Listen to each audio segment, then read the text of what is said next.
अस्सलाम वालेकुम की हाल चाल है जी ਤੁਹਾਡਾ ਉਮੀਦ ਕਰਦਾ ਹਾਂ ਸਾਰੇ ਖੈਰ ਖੈਰਿयत ਨਾਲ ਹੋਗੇ ਅੱਲਾਹ ਤਾਲਾ ਦੇ ਫਜ਼ਲ ਤੇ ਕਰਮ ਦੇ ਨਾਲ ਵਲੌਗ ਸ਼ੁਰੂ ਨਹੀਂ ਕਰਨ ਲੱਗੇ ਹੈਗੇ ਅਸੀਂ ਸਾਡੀ ਨਾ ਆਖਰੀ ਵੀਡੀਓ ਇਸ ਚੈਨਲ ਤੇ ਲੌਂਗ ਵੀਡੀਓ ਆਖਰੀ ਹੈ ਸ਼ਾਰਟ ਵੀਡੀਓ ਜਿਹੜੇ ਅਸੀਂ ਚੜਾਉਂਦੇ ਰਵਾਂਗੇ ਤੁਹਾਡੇ ਸਾਰੇ ਭੈਣ ਭਰਾਵਾਂ ਦਾ ਜਿਨ੍ਹਾਂ ਨੇ ਸਾਨੂੰ ਸਪੋਰਟ ਕੀਤਾ ਇੱਥੇ ਤੱਕ ਲੈ ਕੇ ਆਏ ਸਾਰਿਆਂ ਦਾ ਅਸੀਂ ਦਿਲੋਂ ਸ਼ੁਕਰਗੁਜ਼ਾਰ ਹਾਂ ਪਰ ਸਾਡਾ ਜਿਹੜਾ ਵਾਚ ਟਾਈਮ ਹੈ ਨਾ ਬਹੁਤ ਜ਼ਿਆਦਾ ਡਾਊਨ ਹੋ ਗਿਆ ਵਾ ਕਿਉਂਕਿ ਸਾਲ ਪੂਰਾ ਹੋਣ ਤੋਂ ਬਾਅਦ ਵਾਚ ਟਾਈਮ ਜਿਹੜਾ ਡੇਲੀ ਦੀ ਕਟੌਤੀ ਹੁੰਦੀ ਵਿੱਚੋਂ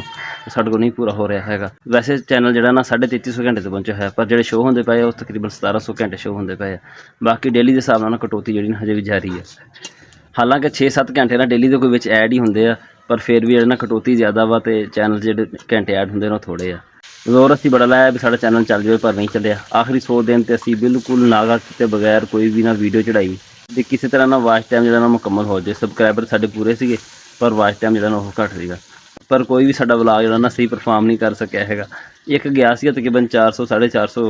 ਵਿਊ ਤੱਕ ਉਸ ਤੋਂ ਇਲਾਵਾ ਬਾਕੀ ਜਿਹੜੇ ਨਾ ਸਾਰੇ ਡਾਊਨ ਹੀ ਰਹੇ ਆ ਨਵਾਂ ਚੈਨਲ ਬਣਾਵਾਂਗੇ ਨਾ ਤੇ ਇਸ ਚੈਨਲ 'ਤੇ ਆ ਕੇ ਵੀਡੀਓ ਲਾ ਕੇ ਦੱਸਾਂਗੇ ਵੀ ਅਸੀਂ ਫਲਾਣੇ ਨਾਮ 'ਤੇ ਚੈਨਲ ਬਣਾਇਆ ਵਾ ਤੇ ਉਮੀਦ ਹੈ ਜਿਹੜੇ ਭੈਣ ਭਰਾਵਾਂ ਨੇ ਸਾਨੂੰ ਅੱਗੇ ਸਪੋਰਟ ਕੀਤਾ ਉਸ 'ਤੇ ਫਿਰ ਸਪੋਰਟ ਕਰਨਗੇ ਹੁਣ ਜਿਹੜਾ ਸਾਨੂੰ ਵੱਡਾ ਇਸ਼ੂ ਬਣਿਆ ਹੋਇਆ ਨਾ ਚੈਨਲ ਦੇ ਨਾਮ ਦਾ ਬਣਿਆ ਹੈ ਵੀ ਨਾਮ ਹੁਣ ਕੀ ਰੱਖੀਏ ਕਿਉਂਕਿ ਅੱਗੇ ਅਸੀਂ ਇੱਕ ਚੈਨਲ ਬਣਾਇਆ ਸੀਗਾ ਰਾਸ਼ੀ ਸ਼ਹਿਜ਼ਾਦ ਦੇ ਨਾਂ ਤੋਂ ਦੂਸਰਾ ਚੈਨਲ ਬਣਾਇਆ ਸੀ ਰਾਸ਼ੀ ਸ਼ਹਿਜ਼ਾਦ ਵਲੌਗ ਦੇ ਨਾਂ ਤੋਂ ਹੁਣ ਤੀਜੇ ਚੈਨਲ ਦਾ ਨਾਮ ਜਿਹੜਾ ਸੋਚਦੇ ਪਏ ਵੀ ਨਾਮ ਕੀ ਰੱਖੀਏ ਜੇ ਕਿਸੇ ਸਾਡੇ ਭੈਣ ਭਾਈ ਨੂੰ ਆਈਡੀਆ ਹੋਵੇ ਨਾਮ ਦਾ ਤੇ ਉਹ ਵੀ ਆਪਣਾ ਤੁਸੀਂ ਦੱਸ ਸਕਦੇ ਹੋ ਕਮੈਂਟ ਵਿੱਚ ਦੱਸ ਦਿਓ ਤੇ ਅਸੀਂ ਕੋਸ਼ਿਸ਼ ਕਰਾਂਗੇ ਪਸੰਦ ਆ ਗਿਆ ਨਾਮ ਤੇ ਅਸੀਂ ਉਹਦੇ ਉੱਤੇ ਨਾ ਫਿਰ ਆਪਣਾ ਬਣਾ ਦਾਂਗੇ ਤੇ ਆਖਰ ਉੱਤੇ ਇੱਕ ਵਾਰੀ ਫਿਰ ਸਾਰੇ ਭੈਣ ਭਰਾਵਾਂ ਦਾ ਦਿਲੋਂ ਸ਼ੁਕਰਗੁਜ਼ਾਰ ਹਾਂ ਜਿਨ੍ਹਾਂ ਨੇ ਸਾਨੂੰ ਸਪੋਰਟ ਕੀਤਾ ਸਾਡੀ ਅੱਜ ਦੀ ਵੀਡੀਓ ਇੰਨੀ ਸੀਗੀ